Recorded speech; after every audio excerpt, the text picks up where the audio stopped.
Hi guys and girls, I'm Obsidian Ant and welcome to Everspace on the PlayStation 4. Now this has been released just today, so we're going to have a quick look through the first few minutes of it, the first 10 or 20 minutes maybe, and you get a good feel of what it's all about. And as we play through, I'll explain how it all works. So Everspace then is a roguelike. You essentially need to make your way through a sector of space. Let's have a very quick look at the map here. You can see there's a star map here. I'm right on the far left, the first circle.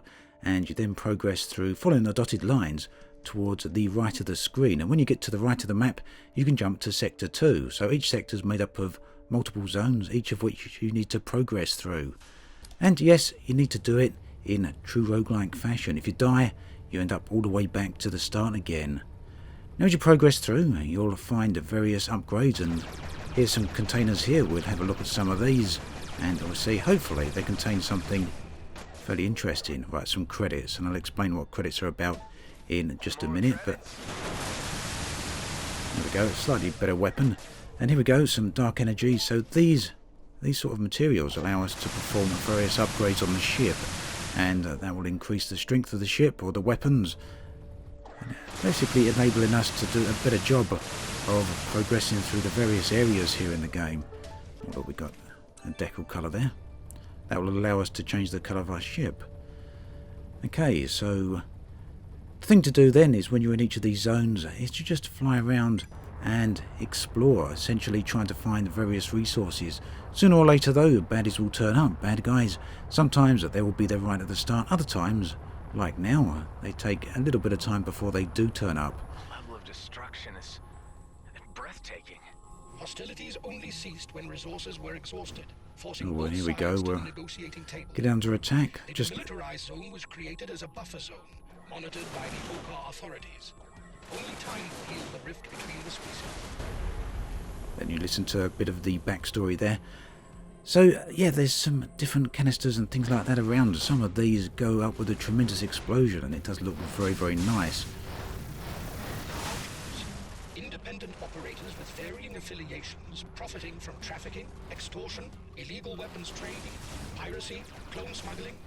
Maybe they have So what you're hearing here is the voice of the computer, and he will basically give you some background information on exactly what's going on. We've got two weapons equipped at the moment, two primary weapons that is, and we got a secondary weapon in the form of missiles, which are pretty nice. They do a very good job, and something I really do like, of course, is the explosions in this game. Right, so there's the missile turrets here. We can shoot them down if we're quick enough. Unfortunately, I'm not doing a very good job of that right now. Concentrating more on explaining to you what's actually going on in here. So this wreck here allows us to pick various things up. At the top you can see we've got 17 light missiles. We can pick up some heavy missiles here instead. We've got 6 of them, but what I'm going to do is salvage them. So press the square button and we can get 10 lots of scrap from that and 6 lots of ore.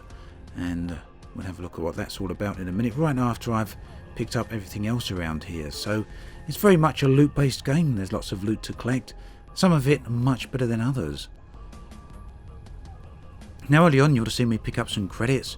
Credits are really important because they allow you to buy perks and permanent upgrades. So when you die, you get sent straight back to the hangar, and there you can spend your credits and purchase permanent upgrades. And these can be things like hull upgrades or better damage for your weapons and such things as that. Otherwise, you can use the temporary upgrades whilst you're in the game right here.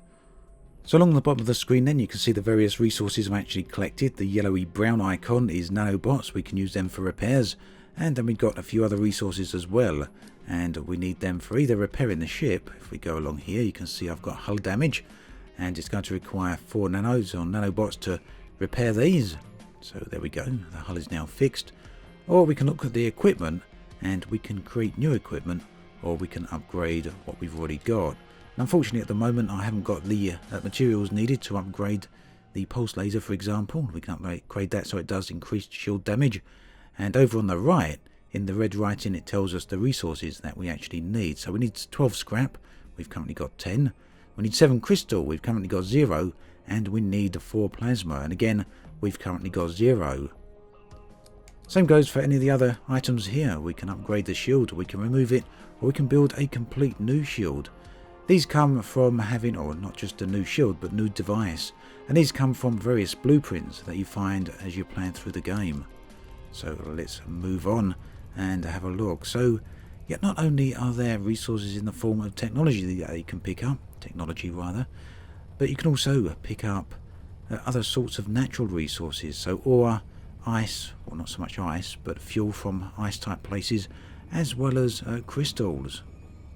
And for now it looks like this is pretty much all we're going to find in this particular area. Oh, there's a nice huge asteroid over there, maybe that's got something, so we'll boost on over to there.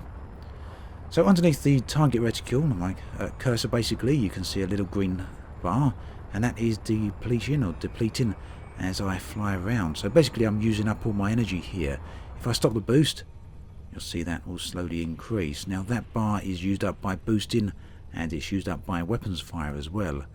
So inside this big asteroid we can see a mineable crystal. So we're going to shoot that, and you see the nice chunks fall off of there. We've essentially got a tractor beam type device that automatically collects all the resources for us. And what we've got here, some tech containers, some more credits, and some more nanobots. Nanobots are always good. Obviously you need them when you're going to try and do repairs, and you will be doing a lot of repairs as you fly through the game. Now you maybe notice I'm flying in the third person here. That's not the only view. We can jump into first person here and see it's from within the cockpit. And over there is a green icon which allows us to jump to the next sector, and we're going to do that right now. Or not the next sector, but the new zone rather. Like we saw, there's a number of zones in each sector, and this will take us to a different area. We can choose one of 3 here. Now at the moment we can't see anything different between them. These will have some differences, some are harder than others, but we need a perk enabled to actually see the differences, and sooner or later we'll end up back at the hangar and I'll show you the perk screen. Down the bottom you can see I've currently got 472 credits, and we're going to travel to the middle one there.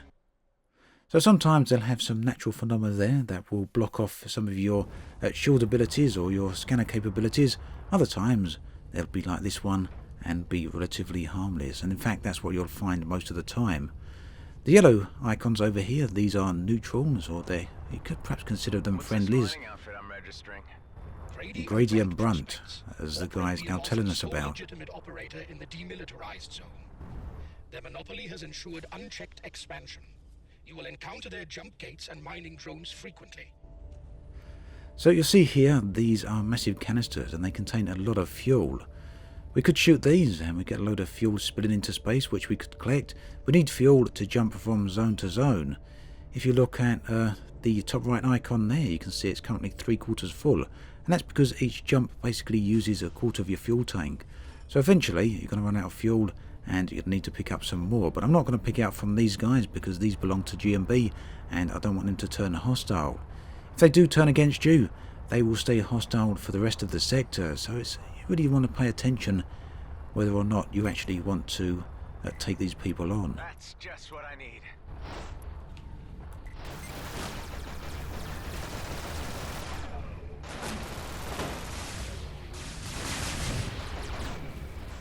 And we're under attack again. Now the drones, the smaller drones, they can have quite powerful weaponry, but they also tend to be very easy to destroy. So basically they're glass cannons, and you can see my weapon has now run out of energy. The green bar's actually depleted. Where's that other ship gone? Come on, because we're losing our shield here. The shield is the blue bar from the top right or top left of the screen.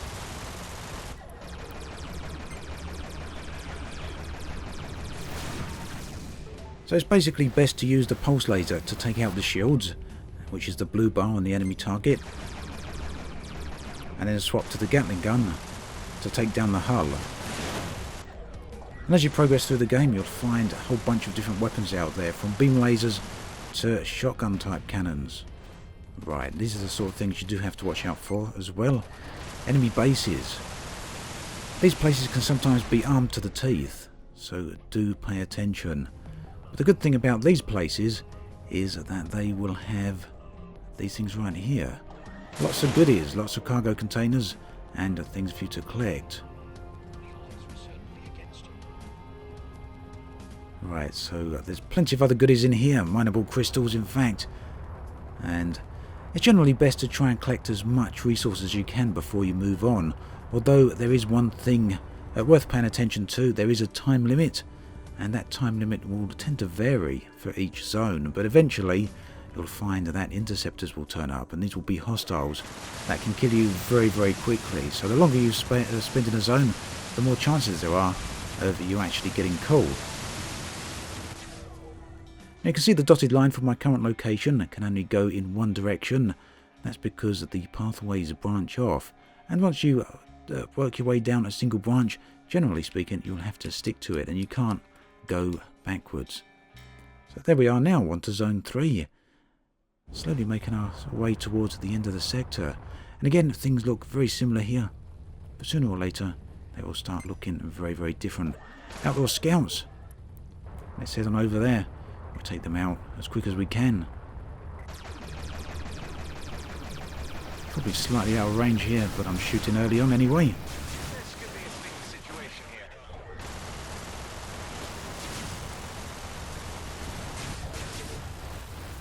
Right, now don't be frightened of using missiles. They actually do a good job of working their way through shields.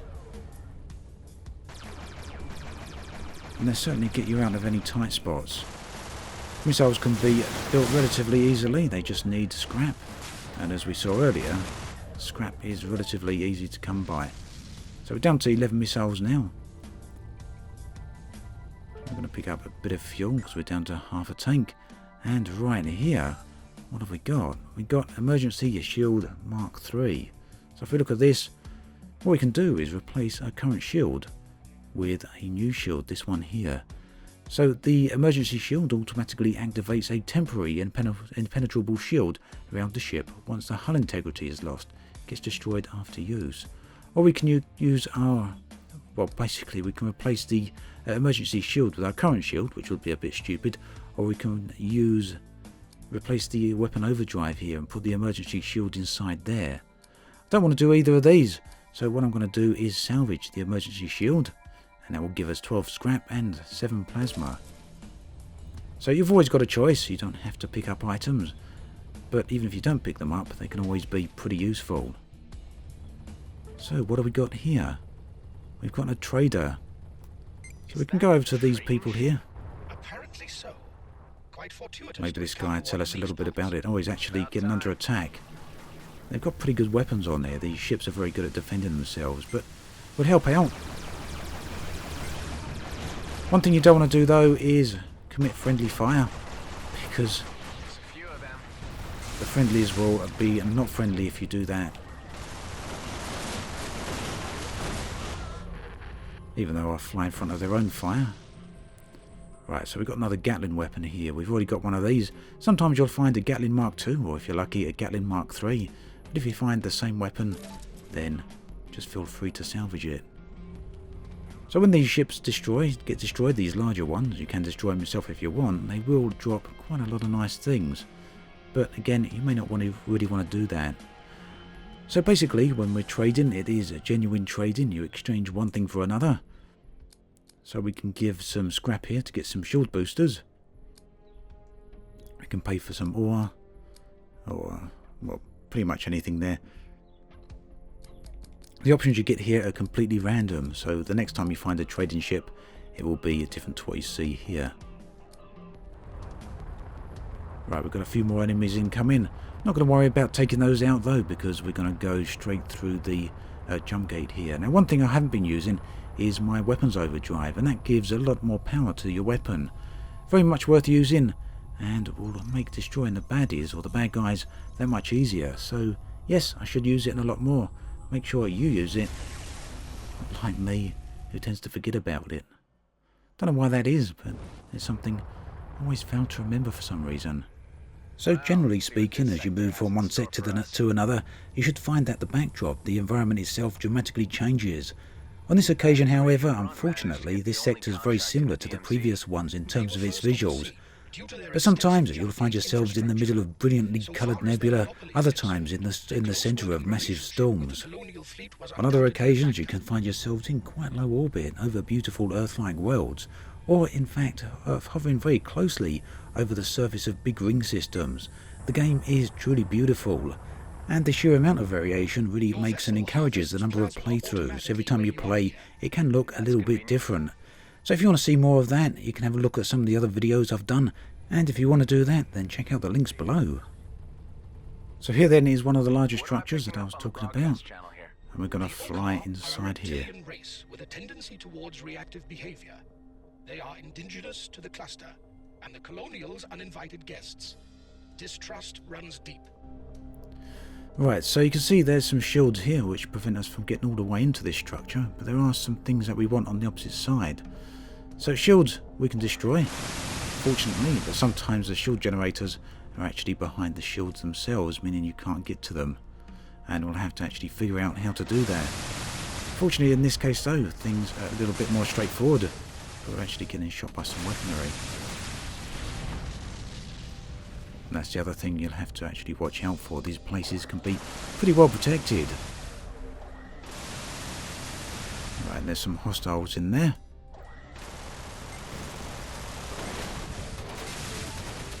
What's that?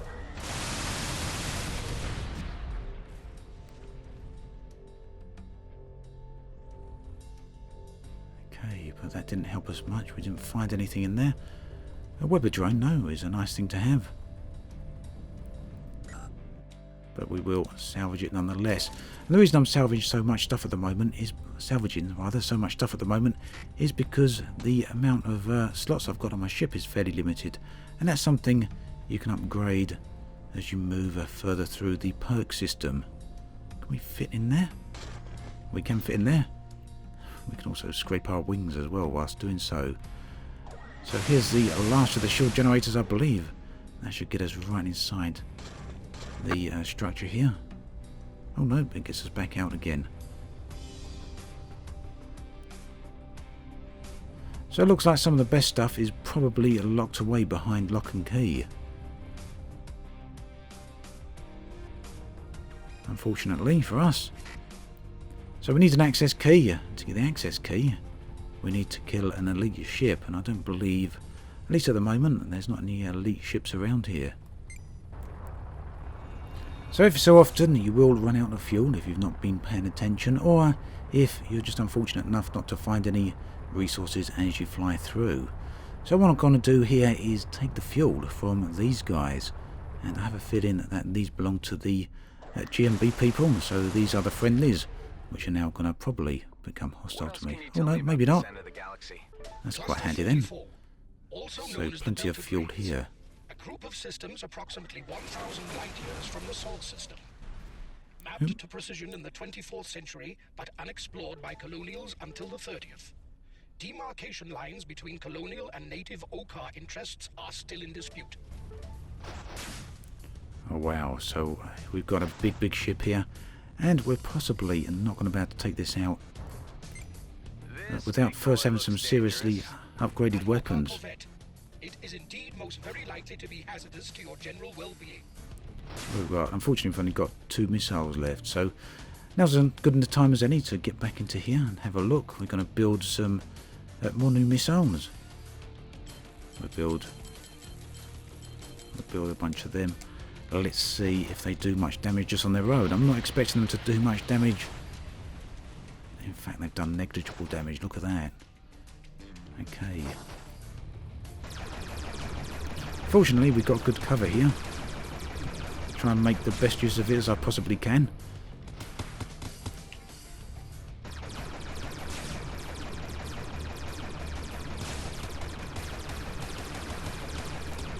I don't think we're going to be able to take this thing out. We're probably going to...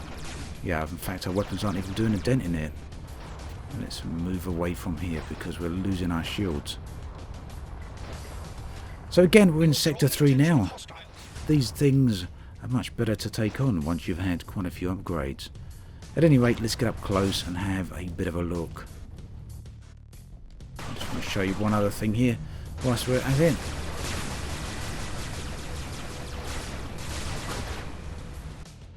and that is the freeze frame camera. There we go, we can actually have a good look around the environment, and if we so desire we can get some really good screenshots.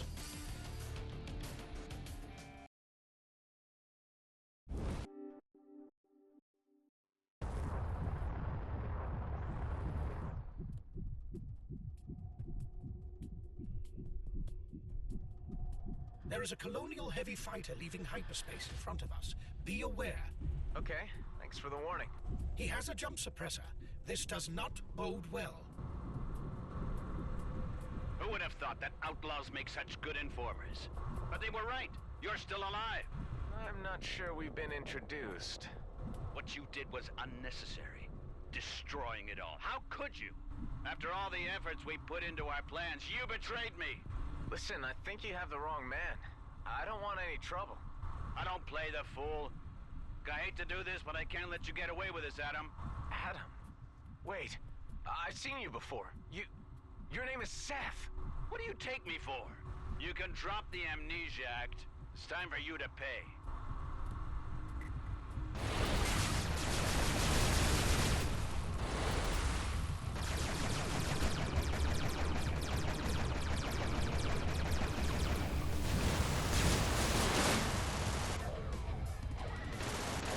And this is why I wished I'd saved my missiles. They would be coming very, very handy here.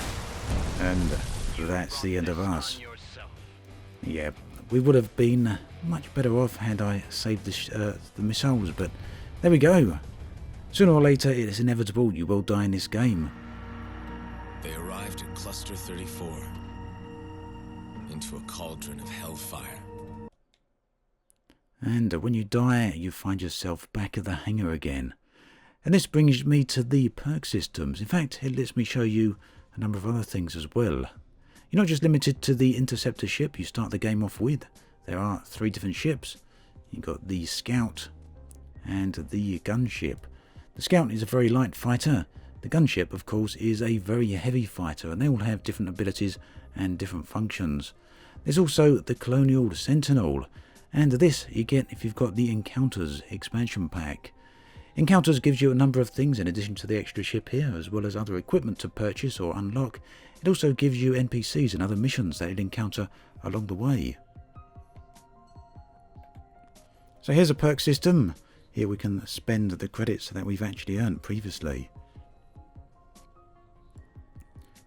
Let's put it onto the correct ship though.